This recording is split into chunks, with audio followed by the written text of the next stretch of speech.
Salamat sa Ginoo nga nagkauban ta karon sa pagsimba o mabugnaw o maulan nga Domingo.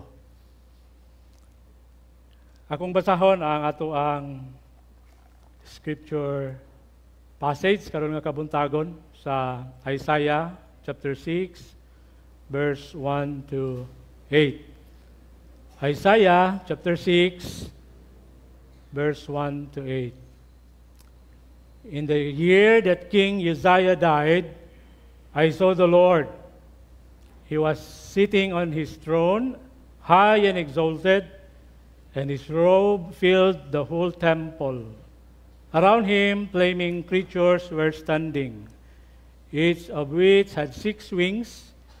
Each creature covered its face with 2 wings, and its body with 2, and used the other 2 for flying.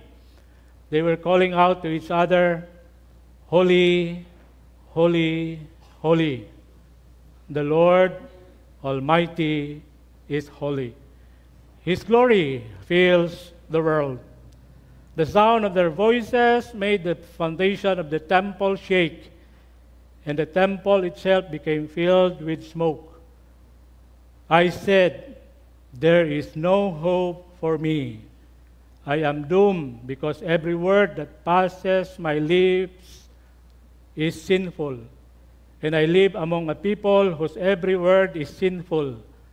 And yet, with my own eyes, I have seen the King, the Lord Almighty. Then one of the creatures flew down to me, carrying a burning coal that he had taken from the altar with a pair of tongs. He touched my lips with a burning coal and said, This has touched your lips, and now your guilt is gone, and your sins are forgiven. Verse 8, Then I heard the Lord say, Whom shall I send? Whom will go be our messenger? I answered, I will go. Send me.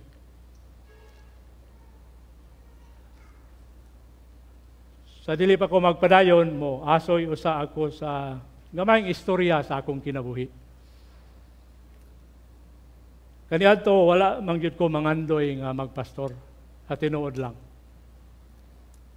Ang akong pangandoy nga mahimong walang pusong magtutudlo sa publikong eskwelahan.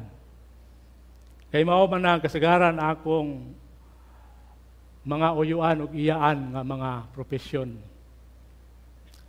Sa akong pagpanimpalad sa kolehiyo, og nahitabo nga nagbalhin-balhin ko sa akong kurso. Ang nahitabo, sa 5 ka tuig na akong pagtuon, wa ko maapil sa lista sa mga mo-graduate. Nahuman ako ang kurso, pero wa ko makamarcha. Tungod sa NCEE nga exam kaniadto nga ang akong score wa moabot sa score sa education. Dito na nahibaluan pag-evaluate. So subo kayo nga palandungon nga sa imuhang pagpaningkamot nawan nilang o mao kato ang pinakaubos nga punto sa akong kinabuhi. Sa kasubo, miadto ko sa bukid. Miadto ko sa among uma. Naghuna-huna dito, murag ingon ko, mag-uuma o mag-uma naman lang yun siguro ko ani. Nagtanom-tanom ko dito samtang sa akong inusara dito, naghinuklog ko, nagampo. Doon ay mga pangutana sa akong mga kinabuhi.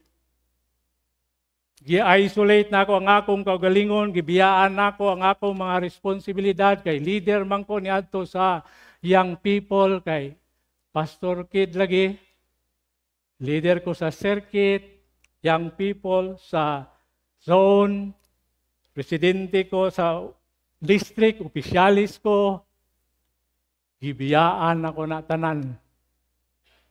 Og nagpuyo ko dito sa uma. So katong higayuna nga labing ubos sa punto sa akong kinabuhi nga akong nasinati,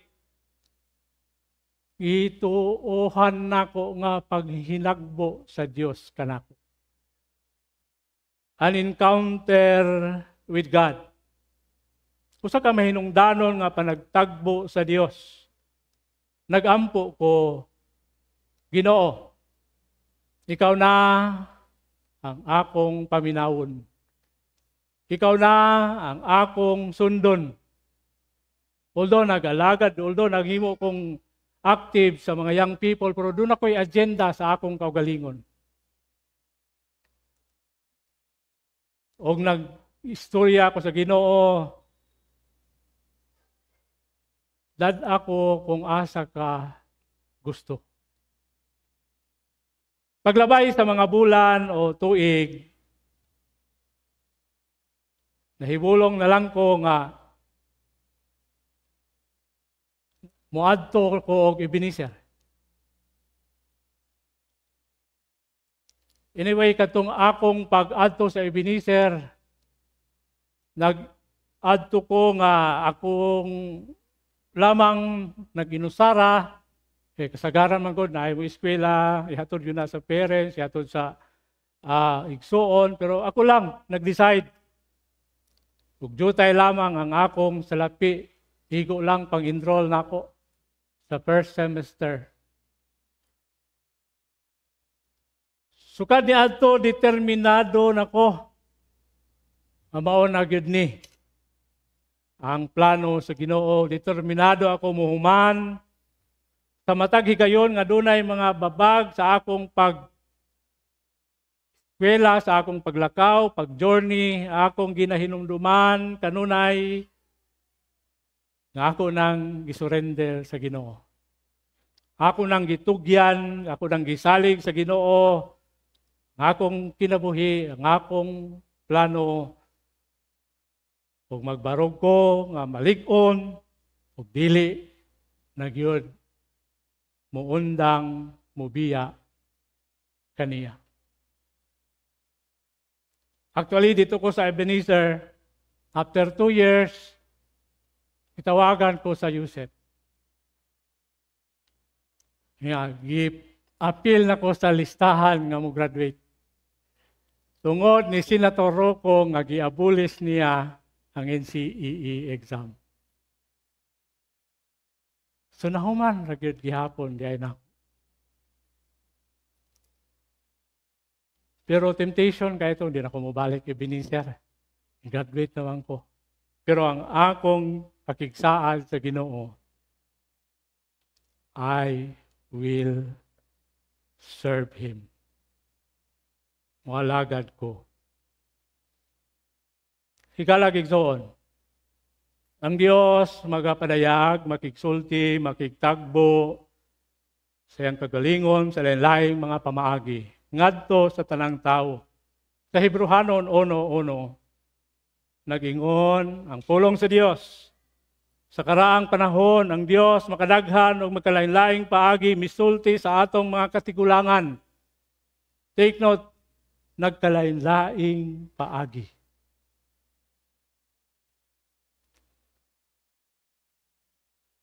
Ang atong tema, an encounter that stands si Isaiah, misulti, ingon ang Diyos, who will go for us? But Isaiah, ingon dayon, positively nitubag, ni ako. Ipadala ako.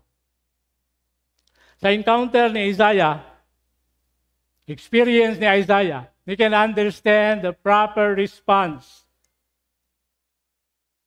to the encounter nga buhaton sa Ginoo sa atong kinabuhi. Nindot kayo. I observe nindot kayo nga respond ni Isaiah sa dihang nakikitagbo ang Diyos kaniya. Una-una, usa ka engkwentro nga magdala kanato sa lalom nga pag-ila o pagsabot sa Dios, sa plano sa Dios sa atong kinabuhi. Si Isaias nakakita sa katahom, sa himaya, sa kahalangdon sa Dios nga naglingkod sa iyang trono. Ang talanawon dili ikatandi sa mga butang nga iyang nasinati. Nindot kayong experience nga iyang nasinati. Nga ang Dios anaa hataas o gituboy. Kung napuno ang templo, gilibutan sa mga langitnong mga binuhat nga nag-alagad o nagsimba kaniya, pagkanindot nga pananawon, nga nagpadayag sa gahom, sa kaayo o sa kanindot, kaanyag o kabalaan sa Dios. Dios nga may gahom ug may otoridad. Ikalag igsoon, si Isaiah sa iyang panahon, grabe ang kahimtang usab sa Jerusalem. Propeta man kini siya sa Juda. O ang makatawhan dili nagahimo sa kabubuton sa Dios. Naghimo sila og mga butang nga nakapasuko sa Dios. O gani ang nasod nga nagapalibot andam nang mo giyera mo tukob o buraba o kanang mahimong ang kahimtang parihagod nato sa panahon nato karon. Nga ang kadautan sa mga tao, sa mga katawhan sa Dios, nakapasuko sa Dios. Wala nga si Isaiah, ingon nga propeta, mao ni ang akong pagasultihan, magdili naman ni maminaw. Pero nakigtagbo ang Dios nganha kaniya. Og tungod ni adto nahimong nalig-on siya. Milalom ang iyahang kasinatian diha sa Dios. Kanato karon mga kaigsuonan, mailhan nato pinaagi sa pulong sa Dios. Kung kinsa siya, unsa siya. Adunay Biblia. Siguro alang kanimo kanako, dunay nag-share sa imuha sa pulong sa Dios o na-encounter nimo ang grasya sa Dios. Ang gugma sa Dios. Nahibaluan nimo si Ginoong Kristo o mailhan pagyud nimo sa pagpadayon sa imuhang devotional, pagbasa sa pulong sa Ginoo, mga paghinagbo, pakigsulti sa Dios kanimo, mulalom ang imong pag-ila sa Dios. Mulalom ang imong pag-ila kang Kristo. Dili ka niya karon kung wala nimo nahinagbo ang Dios. Ginoong Kristo. Anong niya ka karon tungod dunay nag-share kanimo. Dili naman kinahanglan tagbisyon kay human naman ang paagi sa Dios. Kung doon naman nindot nga kasinatian, maibog ta ni Isaiah. Pero hikalag igsoon, ingon ang Hebrehanon, makigsulti siya pinaagi sa iyang anak nga si Ginoong Kristo. Ug mailhan nato siya, nindot kaayo ang atong pagkinabuhing Kristohanon. Gali si Apostol Pablo 3:18, nag-awhag sa mga katawhan sa Dios siya, ang tanang katawhan sa Dios makabaton kamugahom sa pagsabot, sa kalapad o kataas, sa kahapog, kalalom o kalawom sa gugma sa Dios. Higalag igsoon, maanyag si Ginoong Kristo.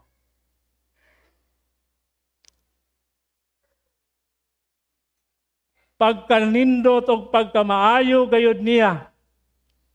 Muna nga kita nagapadayon sa atong pagsimba, padayon sa atong pagkinabuhi nga Kristohanon tungod kay nahibalag nato siya.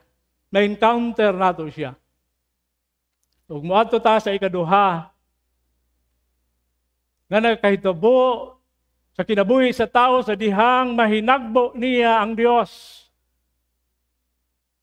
Musangpot sa pagyukbo, musangpot sa tinuod o sakto nga pagsimba.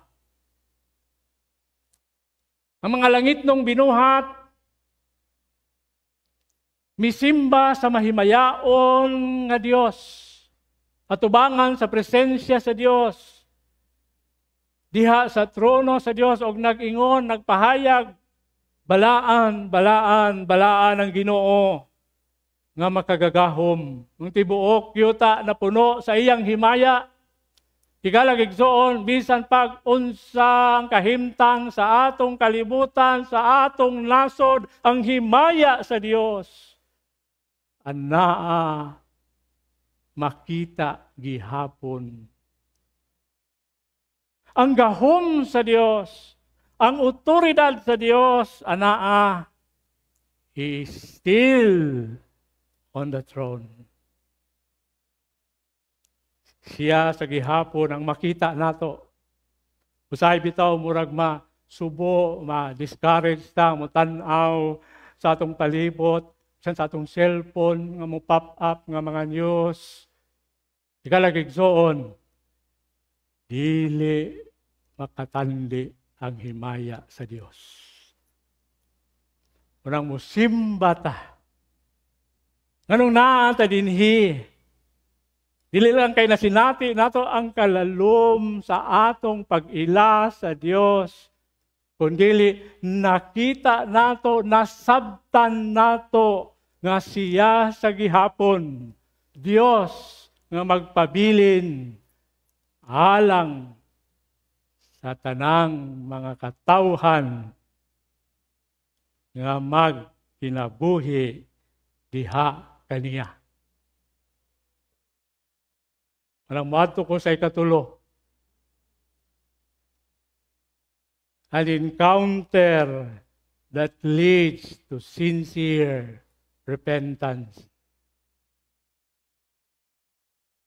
Sa dihang nakita ni Isaiah ang kaanyag sa Dios, ang himaya sa Dios, ang pagkabalaan sa Dios, mitanaw siya siyang kagalingon, nakita niya ang iyang kagalingon, dakua sa diferensya niya atubangan sa Dios.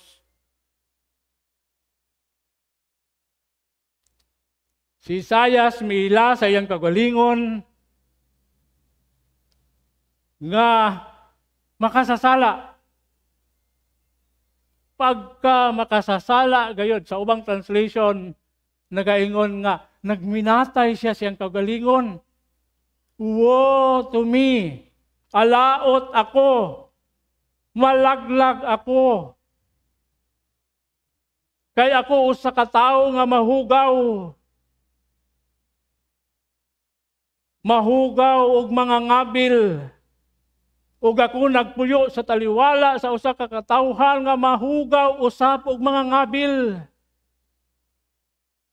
Gitan-aw niya ang iyang kagalingon. What a wretched man I am.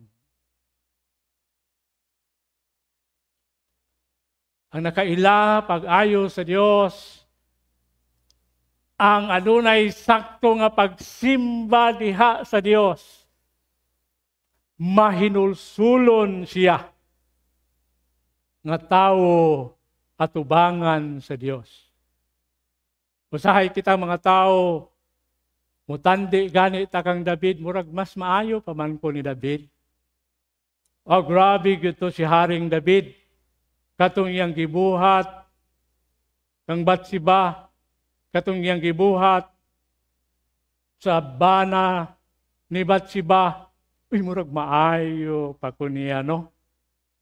Higalag igsoon, walay usa nga maayo nato atubangan sa Dios.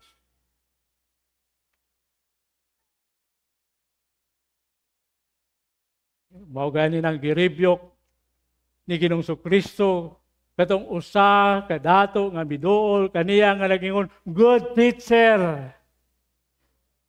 Ay katong tawana moingon to siyang kagalingon nga maayo ko. Ikaw good. Higalag igsoon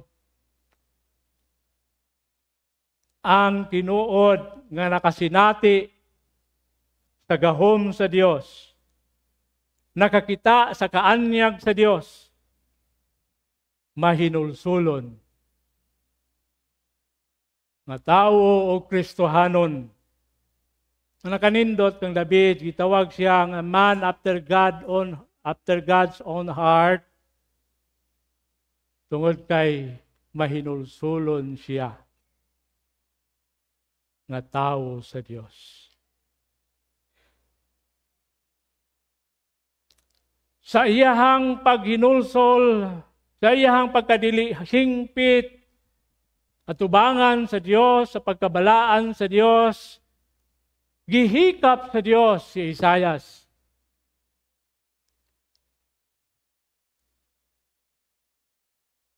Gihikap siya, mura ka lang bitong pulong nga, touch, dilingon nga, gihikap yun physically, dili,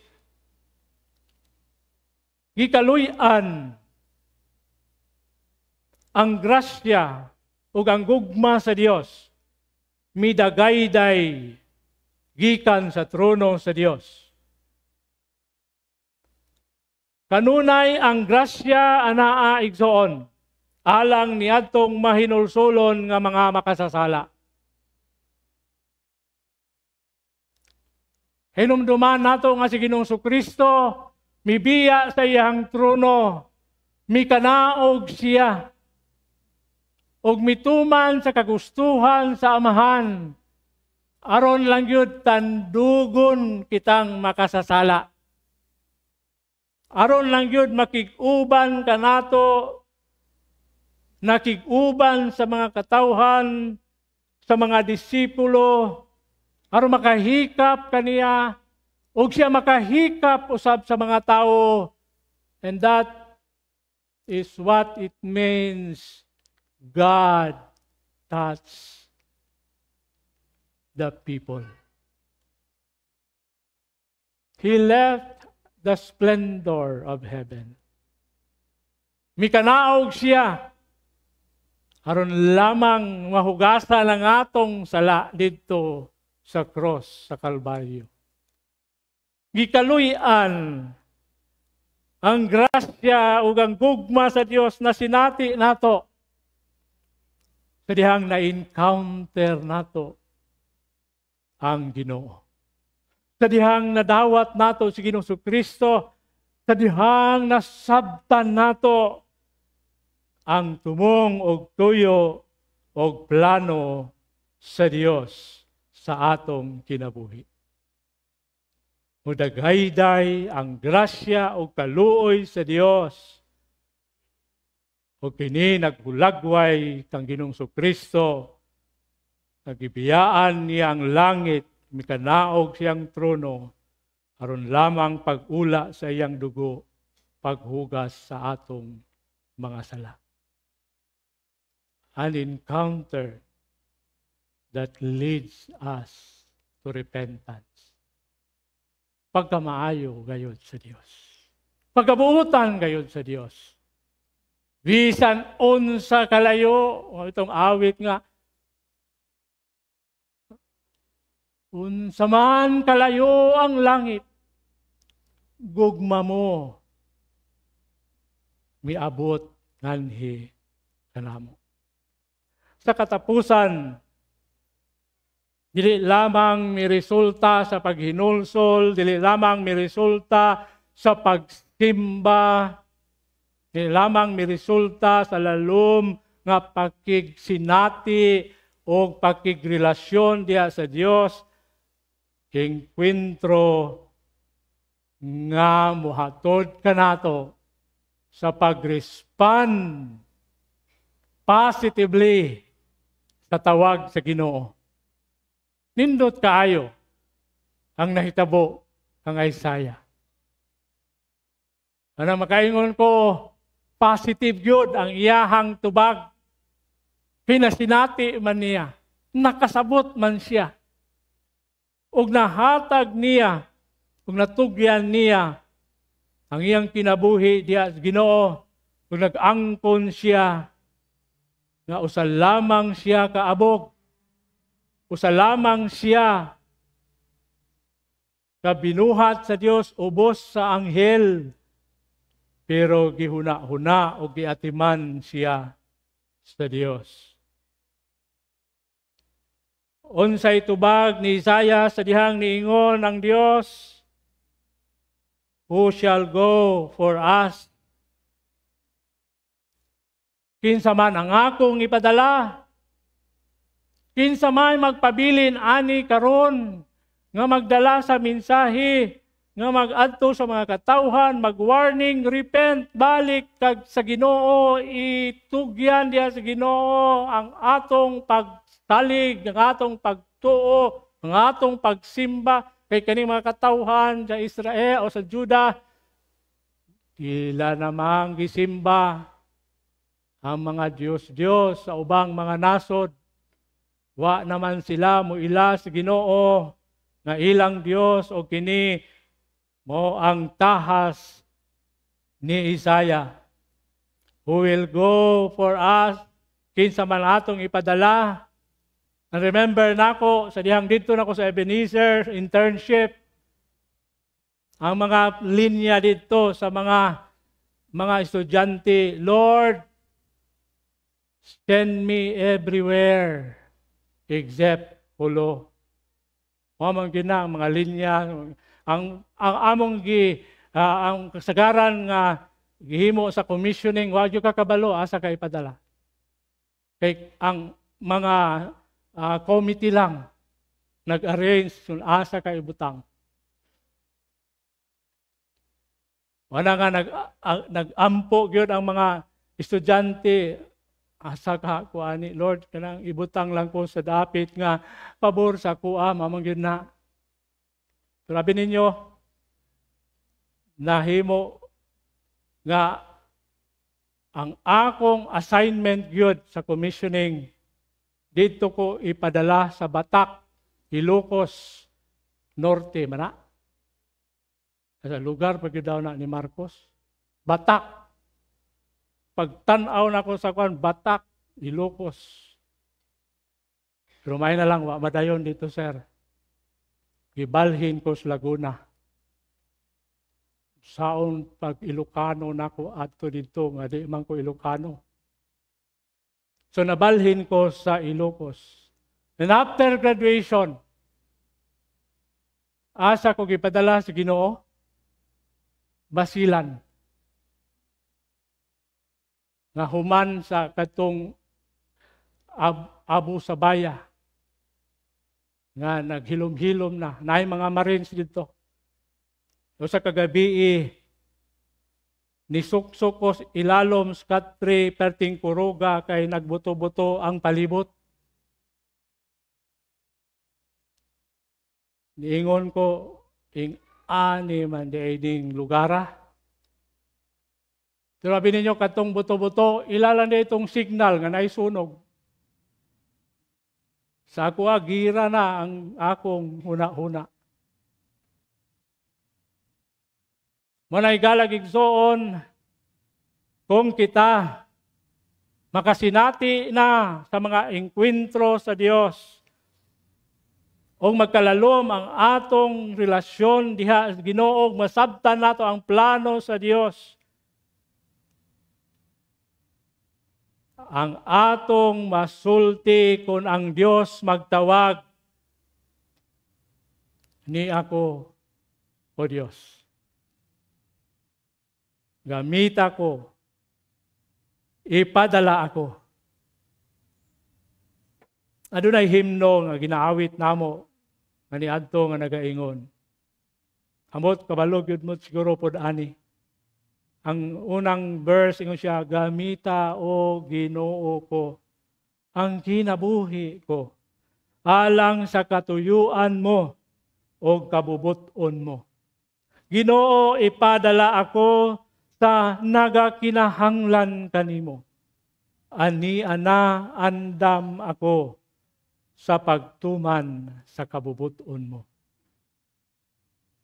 Dili malalis igsoon kung ang Dios gani mutawag na kanato onya gipreparar gayud ang atong kinabuhi.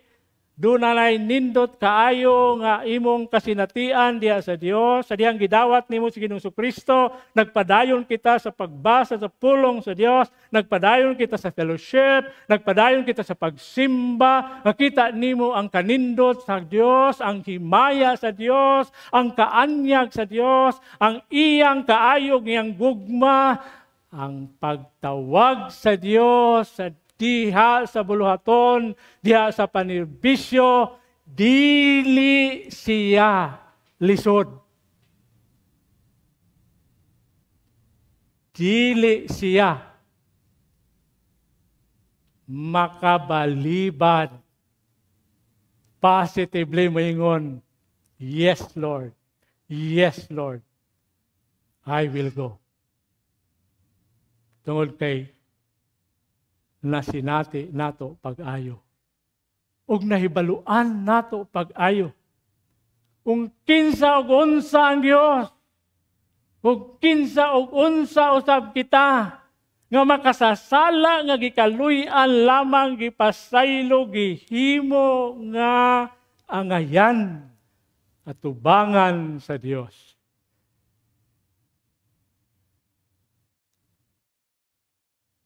Lamang masubo palandungon kay dunay Kristohanon nga lisod gyud pod makalihok. Doon na pa yung mga excuses, no? Kung tanaw man gidayon ta sa atong mga balibad. Sa katapusan, gusto na ko i-quote kining gisulti ni C.S. Lewis. Nisulay ko ngutana kang Meta AI. Unsa nang C.S. C.S. Lewis. Ingon pa niya si Clive, so tama ba akong pag-pronounce na? Clive Staple. Clive Staple. Namutog, tama ba akong pag-pronounce na? Clive Staple Lewis. Ug ngani ang noon nga quotation akong madungog sa mga preachers. God whispers to us in our pleasures, speak in our conscience, but shouts in our pains. It is His megaphone to rouse a deaf world.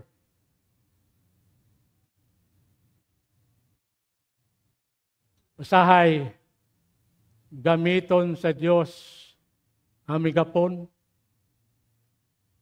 Kaya kita ang mga Kristohanon, kung doon na gani tawag sa Dios, parang bungol-bungol man ta. Maragdaghan man tag excuses. Maglisod man kayo, yes, Pastor, yes, Lord, yes. Ayaw hulata igsoon nga musinggit na ang Dios. Ayaw hulata igsoon nga moabot pa ang painful experience sa atong kinabuhi. May daghang mga painful experience sa akong kinabuhi. Pag-eskwela na ako sa Ebenezer, niundang ko 3 years. Tungod sa physical na ako nga problema. Ngayon ko sa Ginoo, kung napa kay plano, Lord, sa akong kinabuhi, hayuha ko. O sa inistorya pa nga, kanang casual nga istorya, wati na lang ang, pirma na lang sa wati. Dati na akong payata. Akong mama, mihilak na, nitanaw sa ako, kay mukaon ko, gahigda na lang ko. Painful kayo to. Yun ko, nawas, magpastor naman ko, Lord. Ngano man nga, inganing nahitabo. Pero milagro sa Dios, giayo ko niya ni adto. Ningon ko sa Ginoo, Lord, mubalik ko gibiniser. At din ako mag-working student. Imagine ka, first year pa ko, nag-working student ako. Dili ko kauli sa December, di ko kauli sa summer, kay mag-work mi sa campus. Babad na ako akong lawas sa trabaho, nadaot akong lawas. Punto nga nahinagbo na pod ang Dios kanako. Salamat sa grasya o kaluoy sa Dios. Kakanunay mo dagayday sa iyahang trono. Manay kalagig doon, bisan unsa kalisod sa pagpamastor. Sa church planting, perting lisura gyud. Pero tungod kay maanyag ang Dios. Maayo ang Dios. Kanunay magaingon ko, yes, Lord. Yes, Lord. Here I am. Send me. Hinaut unta, mga igsoon ko diya kang Kristo. Kung sinati nato ang talagsaon og nindot nga pagigtagbo sa Dios, musangpot unta kini sa lawom nga kahibalo ug pagsabot nato diha kaniya. Musangpot unta kini sa atong paghigugma o pagsimba o pagdevotion sa iyaha. Musangpot unta usab kini sa pagpaubos kanunay. Musangpot nga dili gyud malalis nga ang Dios balaan halayo. Pero salamat sa grasya sa Dios, kay bisan siya layo, makahimo siya sa pagpuyo sa atong kinabuhi, sa atong kasing-kasing. Tungod ka na sa iyang kaluoy o grasya. O ang katapusan, musangpot unta kini sa atong mapasaligon nga serbisyo. Nga moadto kita sa atong mga community. Dili na ta moadto sa community, diha sa atong panimalay. Here I am, Lord, use me. Here I am, Lord, send me. Because God is holy, is great, is good, is faithful. Wow, the goodness and greatness of God sends us to go and share His goodness to others. Let us pray. Father God, salamat sa imuhang kaayo. Salamat sa mga kasinatian nga among natagamtaman. Kini mga pagkigsulti nimo kanamo, paghinagbo nimo kanamo. Akon kini usab Ginoo, dili kami makabantay, dili insakto ang among response. Dili maayo ang among tubag. Pero nakita namo o Dios si Isaiah usa ka ehemplo. Nga amo usab nga sundon. Mahimo kami Ginoo nga imong galamiton. Mahimo kami Ginoo a messenger of your goodness, of your love, and even, Lord, sa kaluwasan nga among naangkon, amo usab kining masulti ngadto sa uban. Kanimo lamang, Lord, itugyan nako ang tanan. Uban ang pagsalig, ya lamang kang Ginoong Kristo nga among bugtong ginugman luluwas. Amen.